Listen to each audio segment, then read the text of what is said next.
The millionaire is shocked to discover the black beggar is his lost heiress. Monty Sterling, Mr. Sterling Enterprises, the guy who throws parties that cost more than most houses. He was rattled. Seriously rattled. Jeeves, his driver. Jeeves had seen it all. Even Jeeves looked worried. It all started with a £100 note and a beggar woman. Rain was coming down sideways in London. Proper miserable weather. Monty was stepping out of his Mayfair mansion, off to some board meeting or another, when he saw her, huddled in a doorway across the street. Face buried? Looked like she was trying to disappear. Normally, Monty wouldn't give her a second glance. He's not known for his soft heart. But something, the way she was holding herself maybe, it stopped him. "Jeeves, give her 100, he said, like he was ordering a cup of tea. Later that night, glitzy charity gala, champagne flowing, everyone kissing Monty's butt. Jeeves calls, sounding all kinds of flustered. That beggar woman, she refused the money, said she needed to talk to Monty about his daughter, Eliza, the daughter who vanished 20 years ago. Just gone. So, there Monty was, ditching socialites for a dingy Soho cafe. The woman was there, waiting. But Jesus, she was a mess. Years on the street had aged her 50 years. She called herself Maggie. And then she dropped a bomb. I think I'm Eliza." He almost laughed. Almost. Until she pulled out a locket. Silver. Engraved. Daddy's girl. Identical to the one he gave Eliza on her 10th birthday. A cold shiver ran down Monty's spine. This couldn't be happening, could it? He reached out to touch her, to really look at her. That's when he saw it. A tattoo on her wrist, a symbol he knew, a symbol from them. The organization he thought he'd buried, the one connected to Eliza's disappearance. What the hell was going on? Before he could ask, before he could even blink, she was gone. Vanished, leaving behind the smell of cheap perfume and a million unanswered questions. This was way bigger than he ever imagined. Ei, antes de continuarmos com essa história incrível, preciso te fazer alerta importante. Muitos inscritos têm relatado que o YouTube removeu suas inscrições sem aviso. Dá só uma conferida rápida no botão vermelho aí embaixo para garantir que você ainda está inscrito no canal.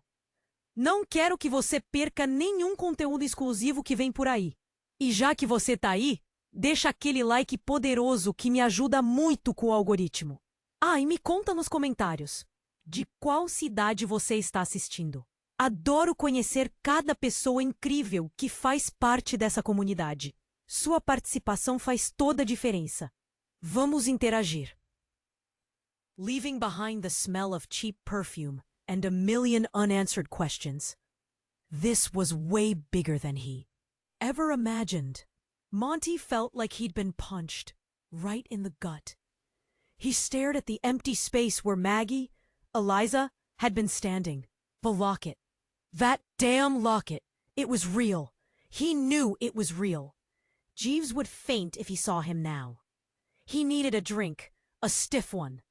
"Jeeves!" he barked into his phone. "Get down here, now!" Back at the Mayfair mansion, brandy in hand, Monty was a mess.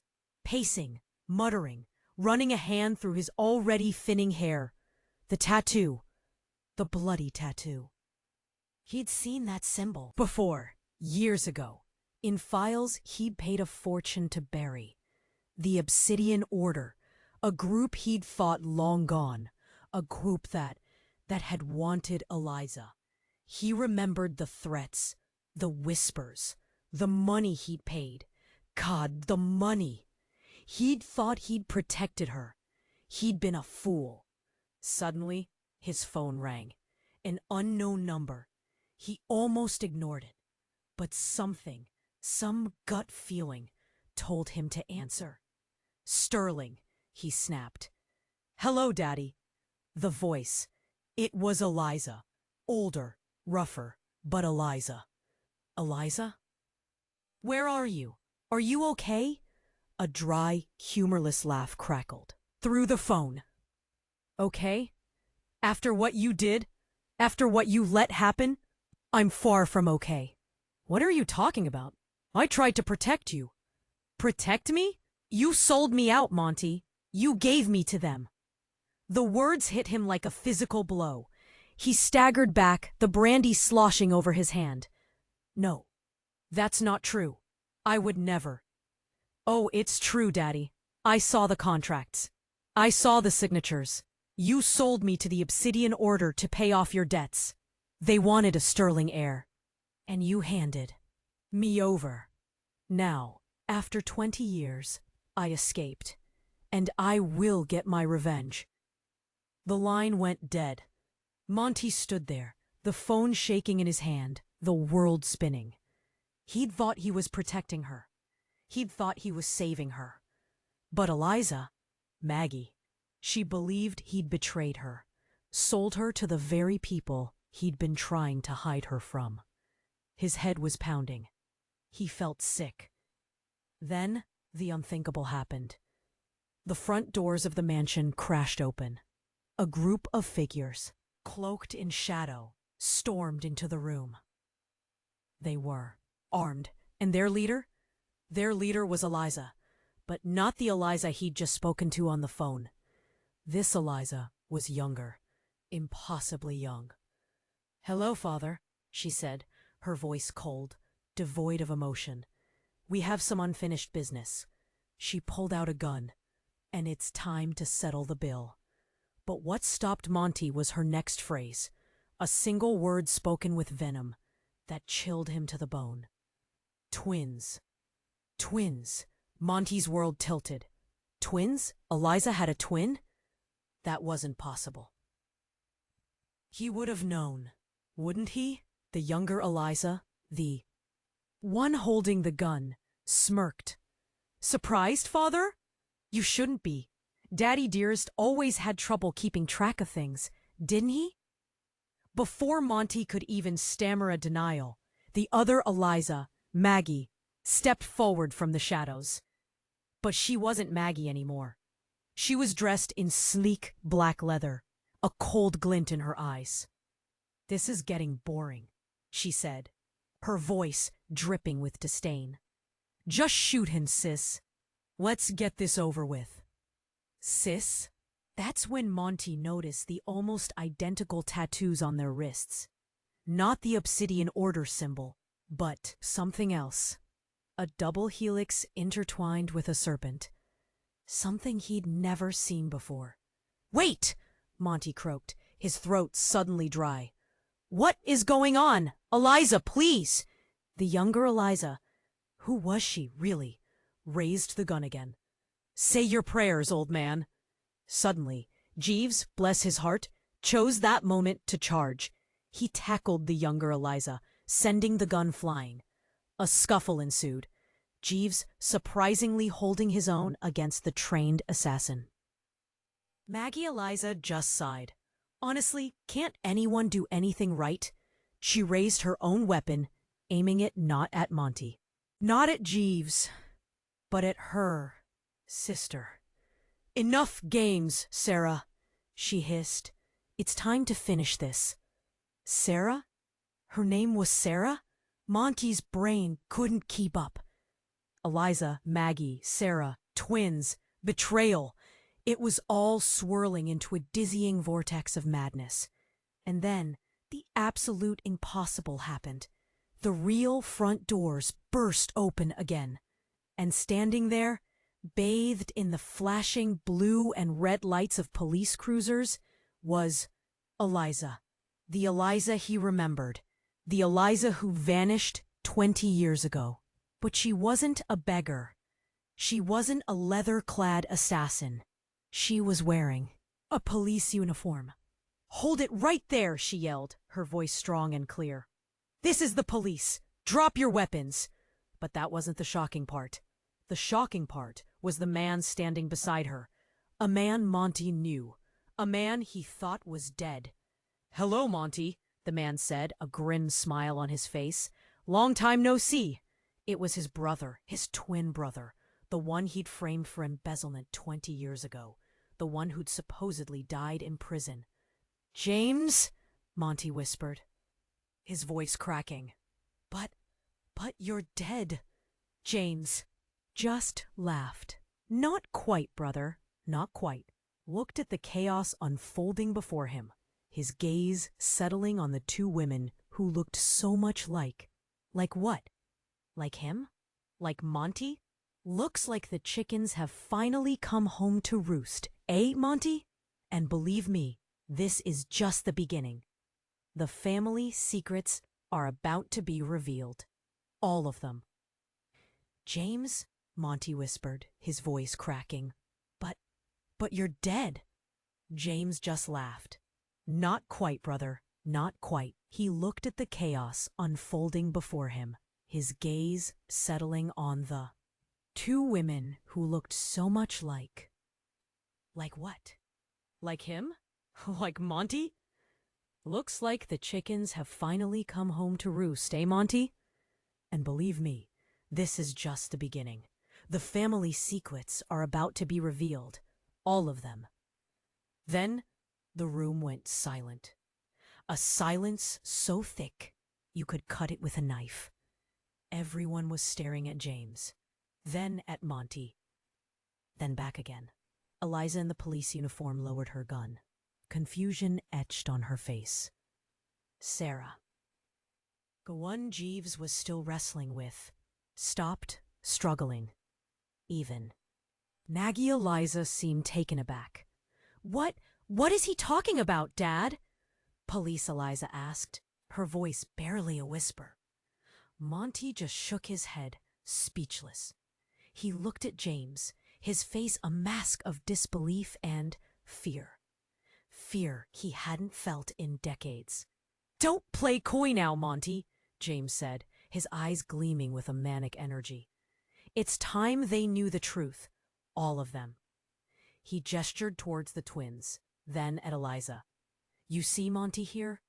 He's always been good at covering his tracks. But some secrets, they just won't stay buried."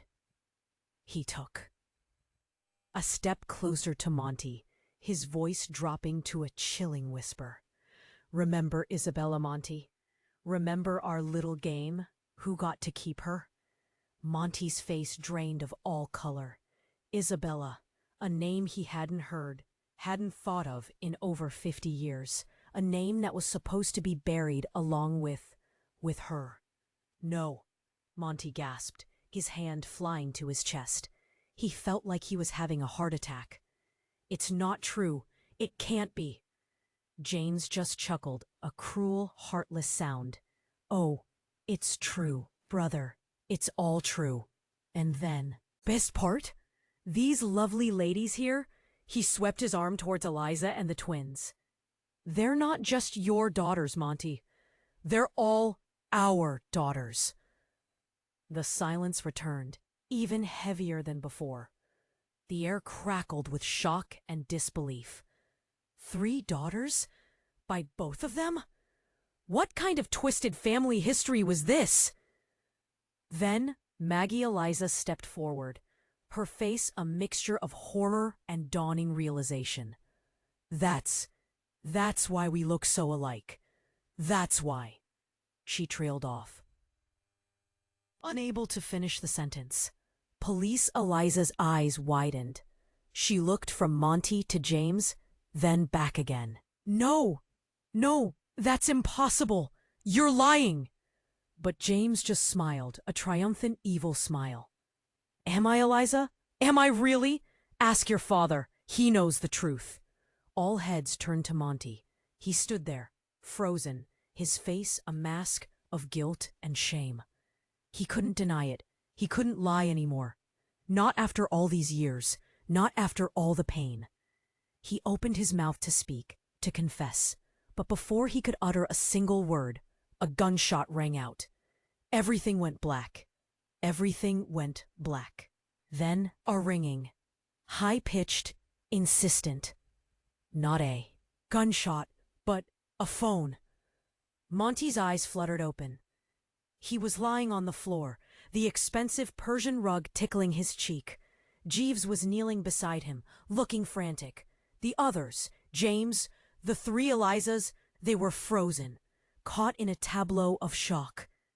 "Mr. Sterling, are you all right, sir? I called for an ambulance." Jeeves' voice was a shaky whisper. Monty groaned, pushing himself up. His head was pounding, his chest tight. He looked around, trying to piece together what had just happened. James? Alive? The twins? His daughters? All the daughters, possibly his? And Isabella. That name, that memory, it was a punch to the gut, worse than any bullet. The ringing again. Jeeves fumbled in Monty's pocket and pulled out his phone. It's Inspector Davies, sir. The local police. Shall I answer it?" Monty nodded, his throat too tight to speak. Jeeves put the phone to his ear, listened for a moment, and then his eyes widened. He held the phone out to Monty, his hand trembling. He says it's about Eliza, sir. The one in uniform." Monty snatched the phone. "Davies, what is it?" "What about Eliza?" A pause. Then Davies' voice, flat and grim. "Sterling, I need you to come down to the station. Now. There's been an incident. A hit and run. The victim? It was Eliza. She's gone, Mr. Sterling. I'm sorry." The phone slipped from Monty's grasp and clattered to the floor. Eliza? Dead? Hit by a car? It couldn't be. Not after everything. Not when he was just starting to what? Understand? Connect? It didn't matter. She was gone. He looked at the two women who were supposed to be his daughters, standing across the room. At James, his brother, his betrayer. At Jeeves, his loyal friend, his only anchor in this sea of madness. And then he saw it. A flicker of something, satisfaction, in James's eyes. Suddenly, a memory surfaced. A conversation years ago. James, drunk, rambling about revenge, about a family curse, about making Monty pay for everything. Isabella, Eliza, the Obsidian Order, the twins. It all clicked into place. James hadn't just returned from the dead. He had orchestrated all of this. Every single thing. He'd used everyone as pawns in his twisted game of revenge. A cold fury washed over Monty, stronger than anything he'd ever felt before. He didn't care about the twins, about the secrets, about any of it. James had killed his daughter, and for that he would pay. "Jeeves," Monty said, his voice dangerously calm, "call my lawyer. Call everyone. I want James Sterling arrested now for the murder of Eliza Sterling and for everything else he's done. I'm taking him down." James chuckled, a low, menacing sound. "You think you can, brother? You think you can stop me? It's too late, Monty. The game is over, and I've already won." He reached into his coat pocket and pulled out, not a gun, but a syringe, filled with a clear liquid. "Remember Isabella, Monty?" he hissed, his eyes blazing with madness. "This is for her, and for all the pain you've caused." He lunged at Monty, the syringe aimed at his neck. But before he could reach him, one of the twins, Sarah, the one who'd been struggling with Jeeves, moved. She stepped in front of Monty, taking the full force of the blow. The syringe plunged into her neck. She gasped, her eyes widening in shock. Then she collapsed, falling at Monty's feet. Sarah, the other twin, Maggie, screamed, rushing to her side. "What have you done?" James just stared at the fallen woman, a look of horror slowly dawning on his face. No, that wasn't supposed to happen. I didn't." But it was too late. Sarah lay motionless on the floor, the clear liquid coursing through her veins. And as Monty looked down at her, at the young woman he barely knew, he realized the truth. The liquid wasn't poison. It was something else, something far more sinister. He remembered the Obsidian Order, their experiments, their twisted obsession with genetics. He looked at James, his brother, his tormentor, and he knew, with a certainty that chilled him to the bone, that Sarah wasn't dying. She was changing. She was changing. Monty's mind raced. He'd heard stories, whispers of what the Obsidian Order had been trying to achieve. Enhancements, alterations, creating something else. Something beyond human. James just stared at Sarah, his mouth agape. What have I done? He stammered, backing away. It wasn't supposed to be like this. Maggie was cradling her sister, tears streaming down her face. Sarah, can you hear me? Please say something. But Sarah didn't respond. Her body was convulsing, her limbs twitching uncontrollably. Her skin was turning iridescent. A faint, shimmering glow emanated from her, illuminating the room with an otherworldly light. Jeeves, bless him, had finally recovered from his shock. He moved towards Monty, his face pale but determined. Mr. Sterling, we need to get out of here. Now. This is beyond anything I've ever seen. Monty couldn't move. He was rooted to the spot, his eyes fixed on Sarah. He felt a strange mix of horror and fascination. What was she becoming? Suddenly, Sarah's eyes snapped open. But they weren't the same eyes. They were glowing, luminescent, burning with an unnatural intensity. She sat up, her body impossibly straight, her movements fluid and graceful. Sarah? Maggie whispered, her voice trembling. Is that you? Sarah looked at her sister, a strange smile playing on her lips. It's more than Sarah, she said, her voice a low melodic hum. I'm evolving. She stood up, towering over everyone in the room. Her clothes ripped and tore as her body expanded, morphing into a new, terrifying form. Her skin shimmered and hardened, resembling polished obsidian. Wings sprouted from her back, iridescent and razor-sharp. Monty stared in disbelief. This wasn't human. This was something else entirely. Something he'd only read about in dusty, forbidden texts. What have you done? Monty croaked, his voice barely audible. James just whimpered, shaking his head. I didn't know! I swear, I didn't know what it would do! Sarah, or whatever she was now, ignored him. She spread her wings, filling the room with their ethereal light.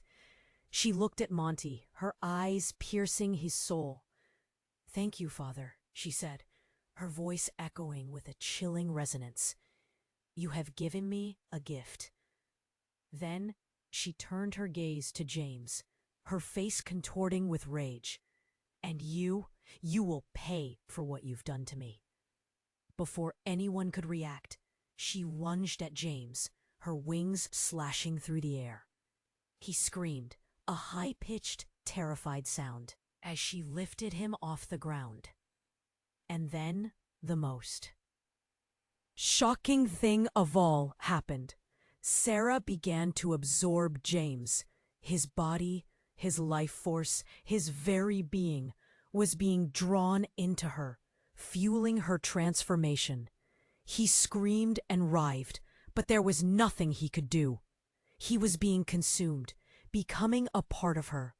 Maggie screamed, collapsing to the floor, her hands covering her face. Jeeves gasped, stumbling backwards in horror. Monty just stared, his mind reeling. As James's last vestiges of life were drained away, Sarah began to change again. Her wings grew larger, her skin darker, her power intensified. She was becoming something truly terrifying, something unstoppable. When it was over, James was gone, reduced to nothing but dust. Sarah stood there, radiating power, her eyes burning with an unholy light. Now, she said, her voice dripping with malice. It's time for the rest of the family to pay their dues. She turned her gaze on Maggie, then on Monty. A cruel smile spread across her face. The game has just begun, she hissed, and this time there are no rules. Suddenly, there was a deafening crash outside. The ground shook, the windows rattled. Something massive was approaching. Sarah turned towards the sound, her eyes narrowing. "What's that?" she whispered, her voice tinged with curiosity. Then a voice boomed from the heavens, shaking the very foundations of the mansion. A voice that was both familiar and utterly alien. "Hello, children," the voice said, dripping with cosmic power. "Daddy's home." And then the roof of the mansion exploded, revealing a figure that defied all comprehension. A figure that was both terrifying and awe-inspiring. A figure that was godlike. The figure looked at Sarah, then at Monty, then at Maggie. A sad smile crossed its face. It's time you knew the truth. And then the most impossible twist of all happened. The deity-like figure spread its arms wide, and from its chest sprouted two more figures. One, a mirror image of Monty, but young, fit, and with a twinkle in his eye. The other, an exact copy of Sarah, with obsidian skin and those razor wings. "I'm all of you, and you are all of me." And the screen fades to black. It's time you knew the truth. And then the impossible happened. The God thing, it just split. Like cells dividing, only way more messed up. Suddenly, there were three of them. One, a carbon copy of Monty, but young, ripped, like he was back in his prime, with this glint in his eye that just screamed trouble. Another, a perfect mirror of Sarah. Obsidian skin, those razor wings, a total nightmare fuel. "I'm all of you, and you are all of me," the original voice boomed, but now it echoed like all three were speaking at once. My brain felt like it was gonna explode. I mean, what the actual hell was going on? Was this some kind of cosmic joke? Some reality TV show from hell? The young Monty look-alike grinned, teeth flashing. "Surprise, Daddy-O. Missed me?"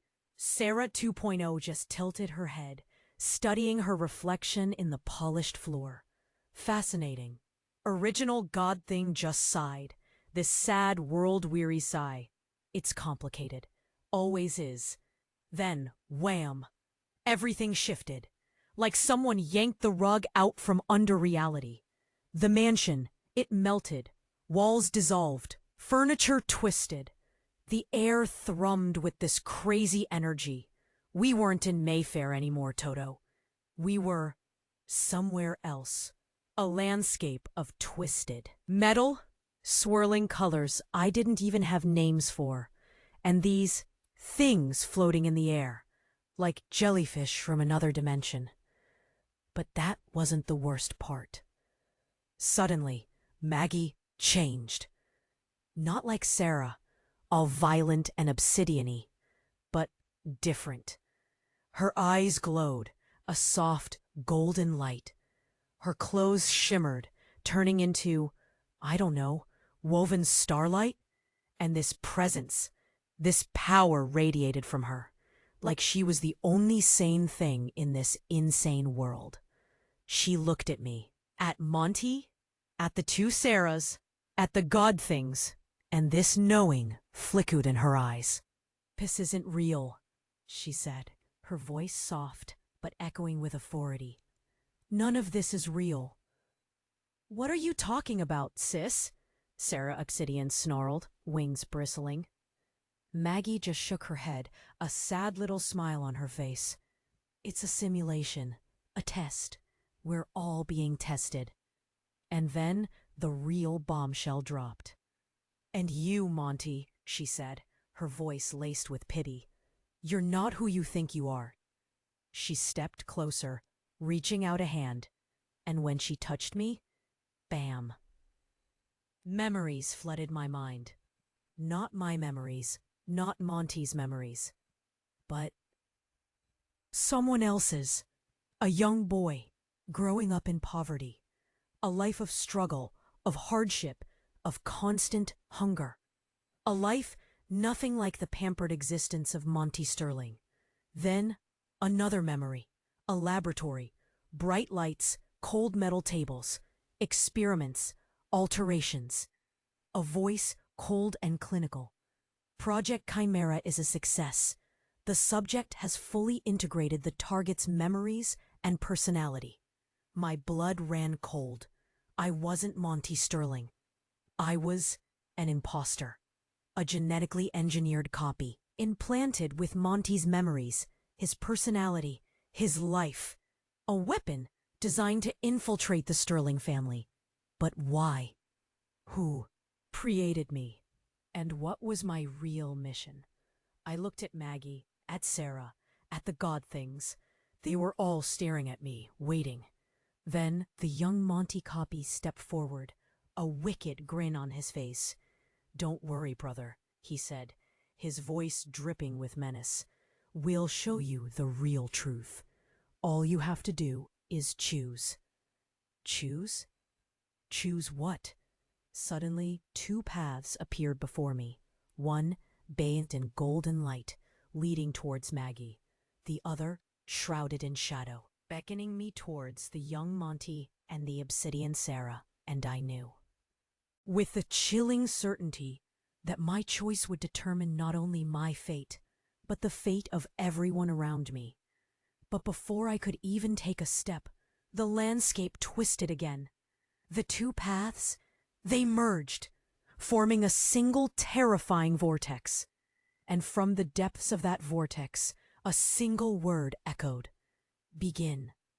Begin. The word slammed into me like a freight train. It wasn't just a sound. It was a feeling. Like every nerve ending in my body was suddenly wired directly into everything. Maggie's touch, it was like a jolt of pure truth. The memories weren't mine, not really. Monty Sterling, he was a mask, a puppet. And I was the strings. But who was pulling them? The world was dissolving, reforming, shifting. It was like being inside a kaleidoscope designed by a psychopath. The god things watched, impassive. Sarah Obsidian flexed her wings, a predatory gleam in her glowing eyes. Young Monty, he just smirked. Then another voice, different, deeper, ancient. "Welcome home, sleeper." The vortex exploded. Not outwards, but inwards. It sucked everything. The twisted landscape, the floating jellyfish things, even the god things, and the Sarah, and the young Monty, into a single blinding point of light. And then, nothing, just me, floating in the void, alone, terrified. Except I wasn't alone. A figure materialized in front of me, tall, imposing, dressed in, well, nothing really, just pure shimmering light. It had no face, no features, just a presence that radiated power and disappointment. "Project Chimera," it said, its voice echoing inside my skull. A failure. My mouth moved, but no sound came out. I was paralyzed, trapped in a nightmare I couldn't escape. You were designed to infiltrate, to destroy from within, the figure continued. But you developed emotions. You became attached. Attached? To Monty Sterling's life? To his mansion, his money, his daughters? Then another memory surfaced, clear, sharp, unmistakable. A woman, beautiful, kind, with eyes that held the entire universe. She was Maggie, but not that Maggie. This Maggie was my creator. She was the one who designed Project Chimera. She was the one who implanted Monty Sterling's memories into my brain. She was the one who loved me. And then she was gone, killed by the Obsidian Order. That's why. I was created, not to infiltrate, not to destroy, but to avenge her. But the emotions, the attachments, they clouded my judgment.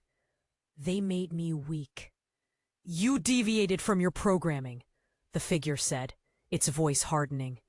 You will be repurposed. Suddenly, I understood. The begin wasn't a starting point.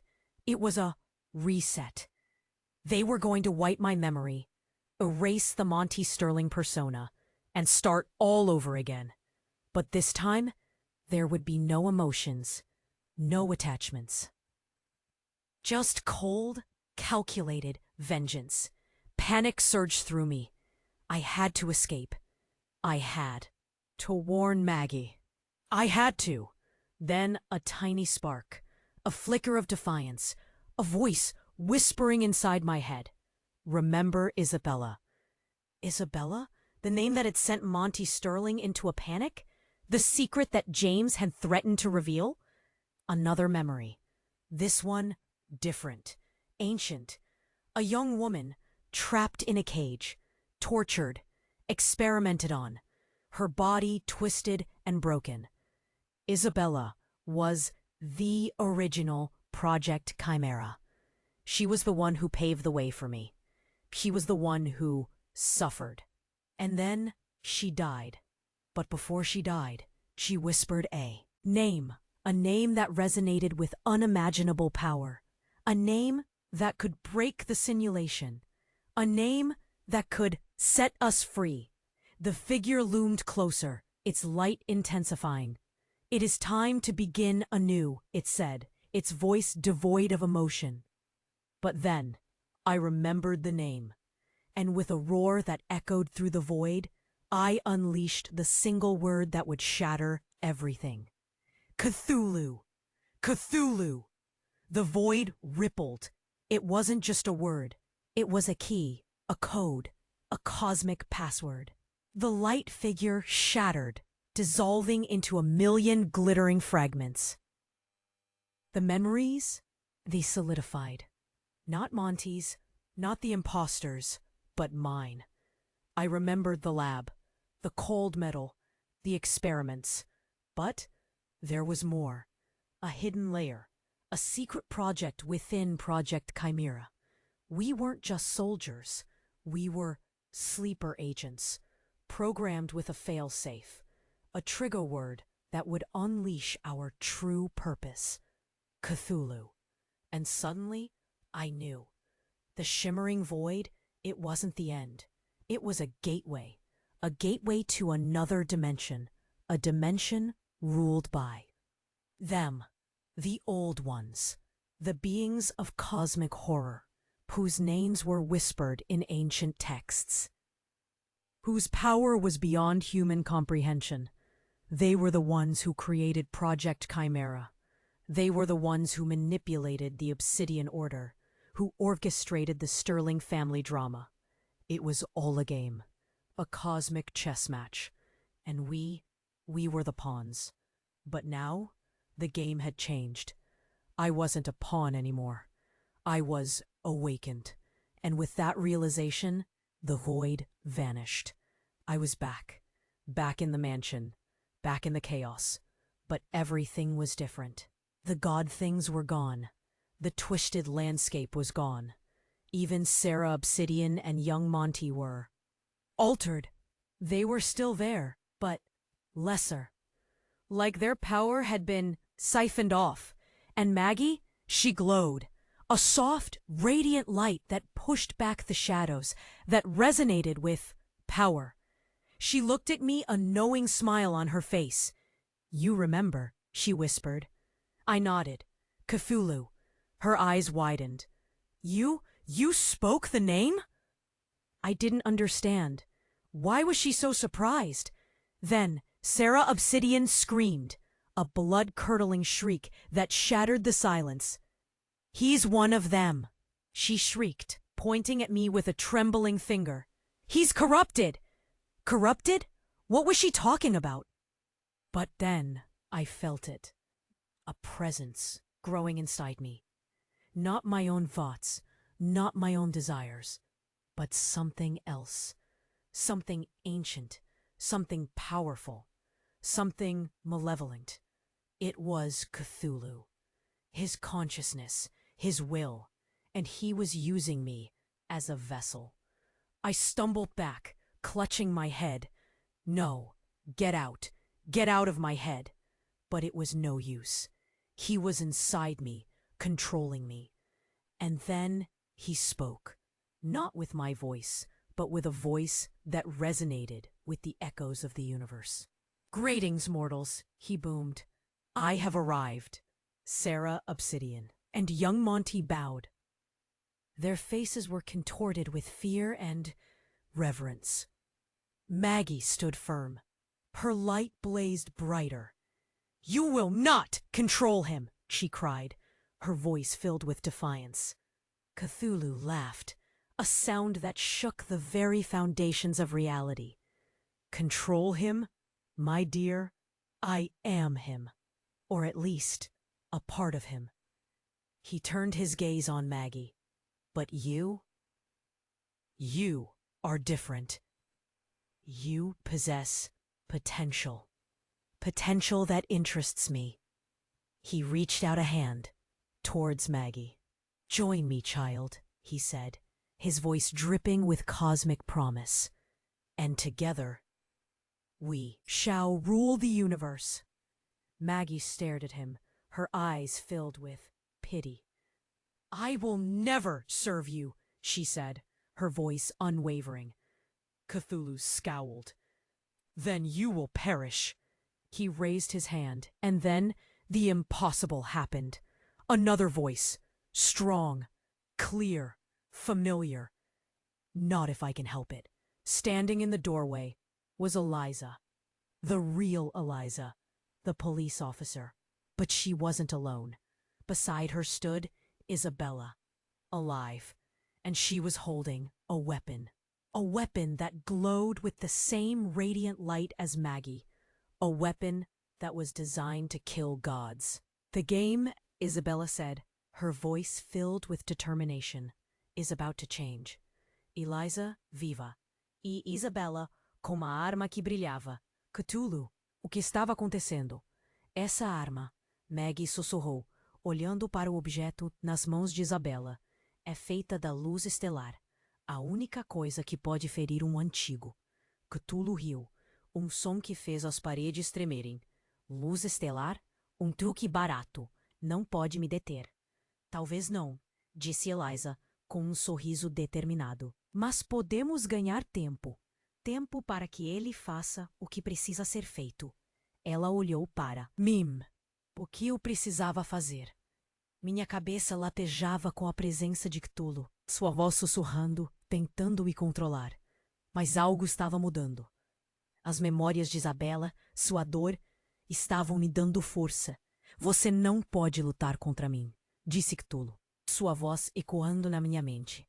"Eu sou parte de você agora." Eu fechei os olhos, respirando fundo. "Você está errado", eu disse, minha voz trêmula, mas determinada. "Eu sou parte de mim." Eu me concentrei. Pensei em Maggie, na sua bondade, na sua força. Pensei em Eliza, na sua coragem, na sua determinação. Pensei em Isabella, no seu sofrimento, na sua vingança. E então eu fiz o que tinha que ser feito. Eu lutei. Eu lutei contra Cthulhu, dentro da minha própria mente. Uma batalha brutal, sangrenta, onde cada memória, cada emoção era uma arma. E aos poucos, lentamente, eu estava ganhando. Lá fora, a luta continuava. Eliza e Isabella enfrentavam Sarah Obsidian e Young Monty. A luz estelar brilhando, os golpes violentos. Maggie, com seu poder crescente, defendia a todos, criando barreiras de luz. E então, silêncio. Eu abri os olhos. Cthulhu se foi, expulso da minha mente. Eu era livre. Olhei ao redor. Sarah Obsidian e Young Monty estavam caídos, derrotados. Eliza e Isabella estavam machucadas, mas vivas. E Maggie estava radiante, seu poder brilhando como o sol. "Acabou", ela disse com um sorriso. Mas Será que acabou mesmo? Eu ainda sentia algo. Lá no fundo, adormecido, mas presente. Algo relacionado aos antigos, ao poder cósmico, a um novo começo. Não, eu disse, olhando para o céu, que agora era um redemoinho de cores estranhas. Ainda não acabou. Isso é só o começo. E o que vai acontecer? Só você vai descobrir se você precisa se inscrever agora no canal. As próximas histórias exclusivas serão ainda mais insanas. Esmague o botão de like agora. Mostre seu apoio e alimente o algoritmo. Inunde a seção de comentários com suas reações e teorias. Queremos saber o que você achou desse final. Não espere nem mais um segundo para compartilhar este vídeo com pelo menos 5 amigos. Eles precisam conhecer este desfecho. Só os verdadeiros fãs compreendem a importância de apoiar o canal. Este é o momento de demonstrar seu apoio. O que você está esperando? Haja agora!